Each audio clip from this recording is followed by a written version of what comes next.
الله وبركاته. الحمد لله رب العالمين، والصلاة والسلام على أشرف الأنبياء والمرسلين وعلى آله الطيبين الطاهرين وصحبه الأكرمين أجمعين ومن تبعهم بإحسان إلى يوم الدين. أما بعد، فأعوذ بالله من الشيطان الرجيم. بسم الله الرحمن الرحيم. وقرنا في بيوتكن ولا تبرجن تبرج الجاهلية الأولى وأقمنا الصلاة وآتينا الزكاة وأطيعنا الله ورسوله إنما يريد الله ليذهب عليكم أهل البيت ويطهركم تطهيرا. صدق الله العلي العظيم وصدق رسوله النبي الكريم ونحن على ذلك لمن الشاهدين والشاكرين والحمد لله رب العالمین. شہنشین پر تشریف اور پسے پردہ تشریف فرما ماؤں و بہنوں، مجھے پورا یہ احساس ہے کہ پرائز ڈسٹریبیوشن کی جو سیریمنی باقی ہے اس کی وجہ سے تھوڑا انٹرسٹ باقی ہے محفل، ورنہ محفل کے شباب تو ختم ہو چکا، محفل اب زور کی طرف بڑھ رہی ہے. تو ایک ہی اٹریکشن ہے کہ پرائز سیریمنی میں پرائز بٹنا ہے. ہماری بہنیں بھی جو جس کو مخاطب کرنا وہی چل جا رہے ہیں. حجاب والے اب رخصت ہو رہے ہیں تو خطاب کس سے کرنا، مگر آپ کو بھی حجاب ہے، آپ کا بھی حجاب ہے، دو حجاب ہے. ایک حجاب تو معلوم ہے کہ خواتین کا حجاب برقع، یہ سب کو معلوم ہے. آپ کا بھی برقع ہے، آپ کو بھی بچنا ہے یہ فتنوں سے. وہ برقع آپ کی داڑھی ہے. خواتین کا برقع ان کا پروٹیکشن وہ برقع ہے، تو آپ کا پروٹیکشن بھی ہے، وہ ہے داڑھی. بہرحال میں زیادہ دیر آپ کے سامنے نہیں چلوں گا کیونکہ پرائز ڈسٹریبیوشن ہے اور علماء بھی کئی تقاریب سے ہوتے ہوئے آئے ہیں. جس آیت کی میں نے تلاوت کی ہے وہ سورہ احزاب کی مشہور آیت ہے کہ خرنا، یہ خطاب امہات المومنین سے ہے. اور میں ہمیشہ کہتا ہوں یا ایھا الذین آمنوا کا مطلب یہ ہے صحابہ کرام اس کے مخاطب کے ختم جی نہیں، یا ایھا الذین آمنوا بولتا آج آپ سے خطاب ہے، ایمان والے بولتا اب آپ ہے. تو یہ خطاب تو امہات المومنین سے مگر پوری امت کی ماؤں اور بیٹیوں سے خطاب ہے. وَقَرْنَ فِي بُيُوتِكُنَّ، گھر میں باوقار انداز سے اپنے گھر میں رہو. وَقَرْنَ فِي بُيُوتِكُنَّ، نمبر 1. نمبر 2 وَلَا تَبَرَّجْنَ تَبَرُّجَ الْجَاهِلِيَّةِ الْأُولَىٰ، اور اس طرح سے بن ٹھن کے زیب و زینت اختیار کر کے بازاروں میں پھرتے مت رہو. نمبر 2. نمبر 3 اقیمنا الصلاۃ، نماز کو قائم کرو، یعنی پابندی سے پڑھو. یہی مطلب ہے سمجھے آج تک ہم.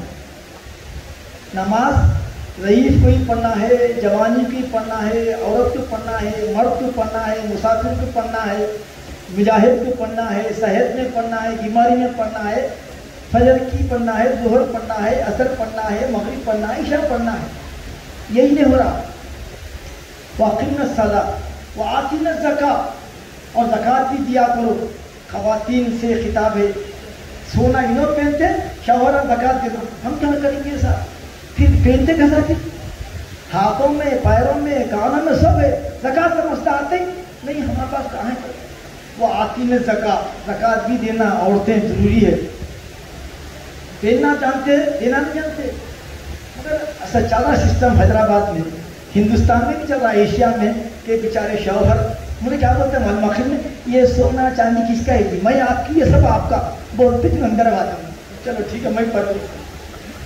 یہ 14 ایسا ڈائلاگ سیکھ لیا ہوں نا، میں کیا ہے سب آپ کی ہے، سب آپ کا ہی ہے، ختم. اب انہیں اپنے طرح سے خدا ہوتی وہ بھی ٹھیک ہے، فقہ کا مسئلہ ہے. پھر وَأَطِعْنَا اللَّهَ وَرَسُولَهُ، اطاعت کرو اللہ کے رسول کی. اس کے بعد اللہ فرما رہا ہے یہ سب نصیحتیں اس لیے ہے انما یرید اللہ لیذهب عنکم الرجس اہل البیت کہ اے اہل بیت تمہارے دامن عفت پہ ذرا برابر بھی دھبکا نہ آنے پائے، کیونکہ تم امت کی مائیں ہو، تم آئیڈیل ہو، لہذا تمہارا اٹھنا بیٹھنا چلنا پھرنا آنے والی امت کی ماؤں کے لیے بیٹیوں کے لیے نمونہ بننا ہے. اسی لیے ان تمام چیزوں کی پابندی ضروری ہے. اور ایک حدیث بھی ہے، اس کی روایت مختلف طریقے سے کی گئی. المرأۃ عورت، آپ بنیں گے عورت ہے ترجمہ ایسے کیوں کہنا چاہتا ہے؟ مرد میں عورت کی عورت اردو کی عورت، یہ اردو کا معاملہ الگ ہی ہے. المرأۃ عورت سراپا پردہ ہے، عورت سراپا پردہ ہے. فإذا خرجت، جب نکلتی ہے گھر سے، یستشرفها شیطان، شیطان اس کو تاکتا ہے، شیطان اس کو دیکھتا ہے. تو حجاب فطری تقاضا ہے اور تمام مذاہب میں اس کا احترام ہوتا ہے اور عمل بھی ہوتا ہے. یہودیوں کی ایک بڑی کتاب ہے تلمود، ان کی فقہ ہے، اس میں لکھا گیا ہے شادی شدہ عورتوں کو چاہیے کہ وہ سڑکوں پر اپنے بال کھول کر نہ چلے. بال کے بارے میں اتنی ان کے پاس احتیاط ہے، تو پھر جسم کے بارے میں تو ان کے پاس یہ کہ بال بھی نہ دکھنے پائے، بال کھول کر کوئی خواتین یہودیوں کا خطاب ہے وہ بازار میں نہ جائیں. ایک چھوٹی چھوٹی مثال ہے.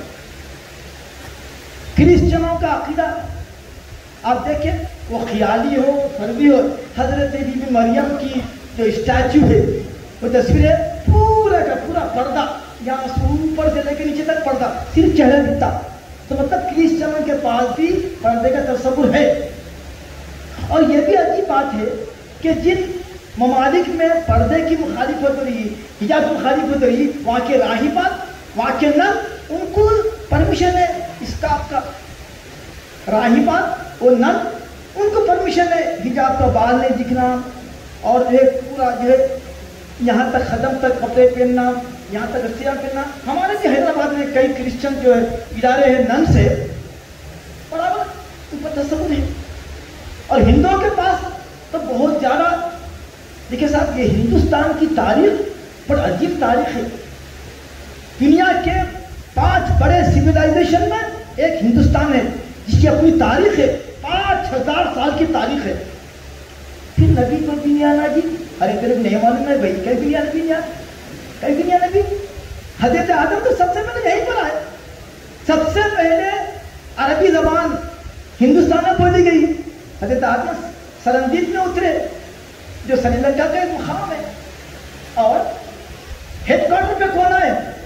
آپ سے پہلے کوئی نبی مکے میں نہیں آئے، ام القرا میں کوئی نبی نہیں آئے. آپ کو وہاں تشریف لانا کہ یہ پوری ورلڈ کا سینٹر ہے اور آپ پوری ورلڈ کے رسول ہے. تو انڈیا کے بھی رسول ہے، میرے آقا انڈیا کے لیے بھی رسول ہے، پاکستان کے بھی ہے، امریکہ کے بھی ہے، جرمنی کے بھی ہے. آپ کی رسالت کافۃ للناس، ارسلت الی کافۃ الناس، میں تمام کے پاس قیامت تک کے رسول بن کر آیا ہوں. تو انڈیا میں رسول نہیں ہے انڈیا میں. اس کے علاوہ بھی حضرت آدم، حضرت شیش کے نقوش ہے. مجھے رحمۃ اللہ علیہ کے کش سے معلوم ہوا کہ وہاں سے 12 کلومیٹر جائیے 12 انبیاء کی درگاہیں ہیں. یہ سب ہے، تاریخ سے واقف نہیں ہے. تو اسی لیے بولے کوئی اللہ کا وعدہ ہے لکل قوم ہاد، ہم نے ہر قوم میں ہادی بھیجا ہے. حضرت صلی اللہ علیہ وسلم کو بھیجا، کتنی آبادی؟ 1 لاکھ سے کچھ زیادہ آبادی ہے. تو مطلب اللہ کی سنت ہے کہ 1 لاکھ کی آبادی بھی اور رسول بھیجتے، نبی بھیجتے. یہ ہندوستان کروڑوں کی آبادی ہے، کوئی نہیں ہے.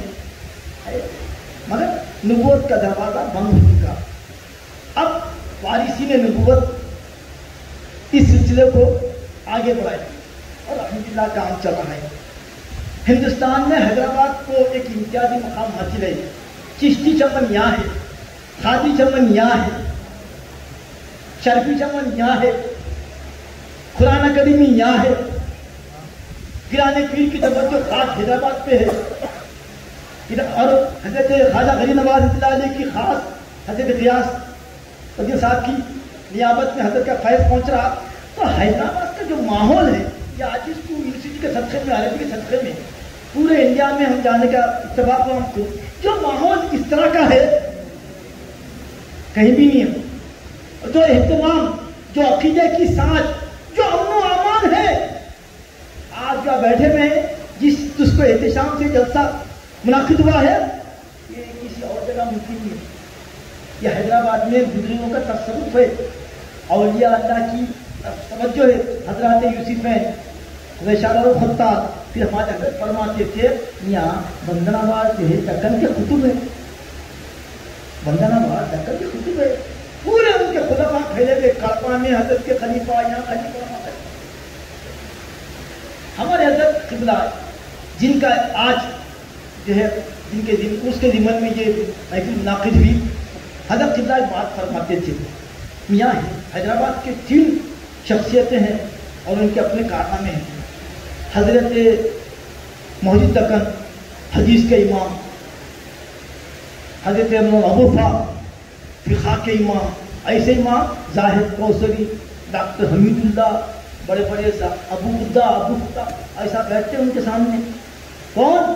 ابو الوفا، جن کے بارے میں کہ یہ امام اعظم ثانی ہے. جب چلیں 2 شخصیت ہے، ایک فقہ کا امام، ایک حدیث کا امام، اور حضرت عبد القادر حضرت صدیق رحمۃ اللہ علیہ تفسیر کے امام ہوتے تھے. یہ تو حضرت کا خود ہے. 3 ہے یہاں شخصیت.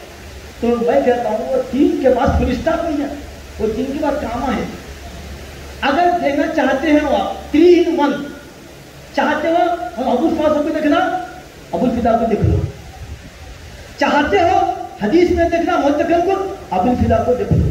چاہتے ہو مفسر دیکھنا، ابو الفدا کو دیکھ لو. تینوں شخصیتیں ایک میں مجموع جمع جائیں، ایک میں جمع ہو گئی.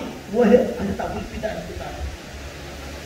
اور انہیں کی تربیت شفقت کا نتیجہ ہے کہ آج ہم آپ کے سامنے ٹھہرے ہوئے ہیں. کہ حضرت سید اللہ صاحب کا بڑا یہ احسان ہے ہم پر کہ انہوں نے اپنے صاحبزادے کو ادھر تعلیمی متوجہ کیا، اور ان کا ابیسینا کا ٹاپک بھی حضرت ابو الفدا کے اوپر ہی ہے. لائف اینڈ ورک جو میری نگرانی میں ہوا، اور پی ایچ ڈی شاہ عبدالحق حج دہلوی پہ پی ایچ ڈی ہے ماشاء اللہ. یہ سب حضرت ابو الفدا کا فیض ہے. اللہ تعالیٰ ان کی خبر کو معطر منور فرمائے، ان کا فیض جاری ساری فرما دے، ان کے خاندان کو جہاں جہاں اللہ خوش و خرم رکھے اللہ. تو میں عرض کر رہا تھا کہ تصور پردہ ہر ایک کے پاس ہے. سیتا جی مخالفین کے درمیان کئی سال ہے، تفسیر میں جانے کا موقع نہیں ہے.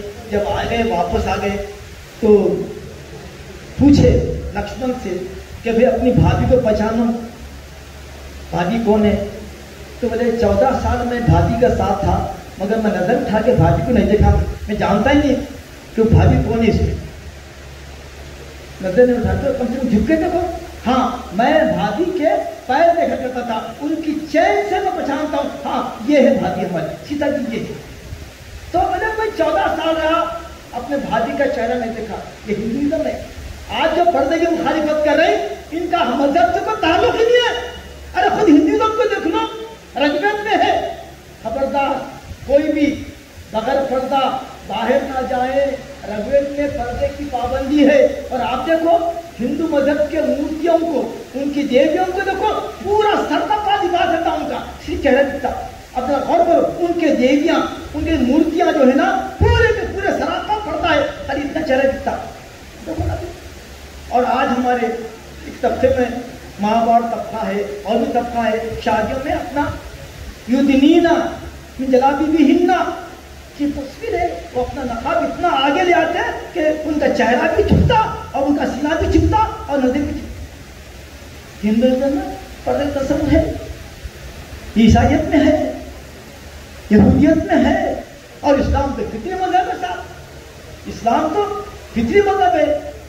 ایک نئی پردے کے بارے میں 3-4 مفصل مقامات پر کی آیت آئی ہے. سب سے پہلی آیت جو پردے کی آئی کہ خل لِأَزْوَاجِكَ وَبَنَاتِكَ وَنِسَاءِ الْمُؤْمِنِينَ آپ مومن اپنے ازواج مطہرات سے اور اپنے صاحبزادیوں سے مومن عورتوں سے فرما دیجئے کہ وہ اپنا چادر اتنا لائیں کہ ان کا چہرہ بھی چھپے اور ان کا جو سینہ بھی چھپے اور وہ پردے میں رہے، کیونکہ عورت پورا سراپا پردہ ہے۔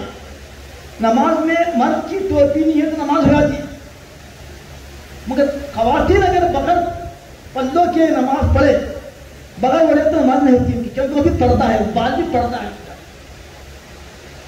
حضرت ام سلمہ، حضرت صفیہ رضی اللہ عنہما تشریف فرما ہے، حضرت عبداللہ بن مکتوم نابینا صحابی تشریف لائے، سرکار فرمایا تقلیہ، سرکار نابینا ہے نا سرکار، تو آپ تو نابینا نہیں ہے، وہ تو نابینا ہے، آپ کو نہیں دیکھے، مگر آپ کو بھی یہ پردہ کرنا ضروری ہے، تقلیہ۔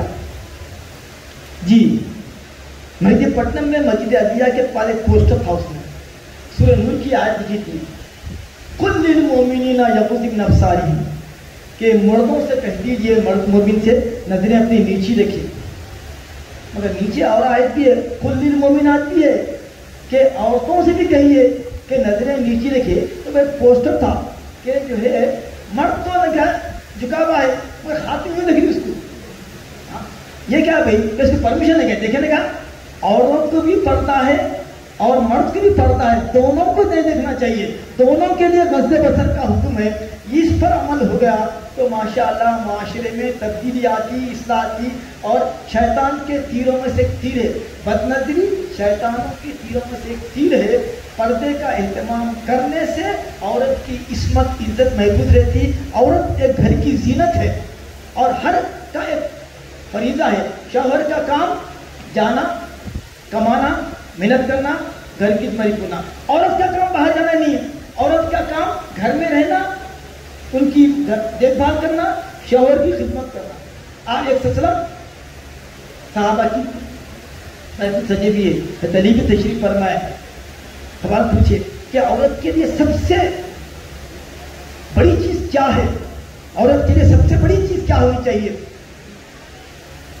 علی گئے حاضر گھر کے پاس، سوال ایسا آیا، ایسا ایسا جاچے آتے گئے، عورت کے لیے سب سے عمدہ چیز یہ ہے کہ وہ نہ کسی مرد کو دیکھے نہ کوئی مرد ان کو دیکھے۔